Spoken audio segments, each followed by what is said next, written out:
Rainy day. Yes, a rainy day it is. I just posted a video, Dodge Nitro, all fixed up. Y'all seen the paperwork if you looked at the video. 3-4 pages of things. But it's a rainy day.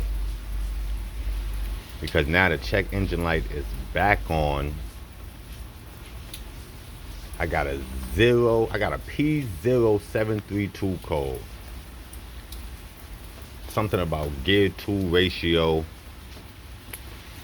Might be the transmission.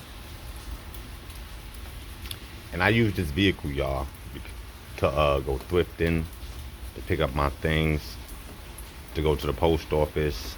It's just my everyday. So should I replace the transmission? Because structurally, the car is sound. But I don't want to put no more money into this thing. Let me know what y'all think I should do. I'm leaning towards getting a new transmission, but I don't know. Rainy day, y'all, rainy day.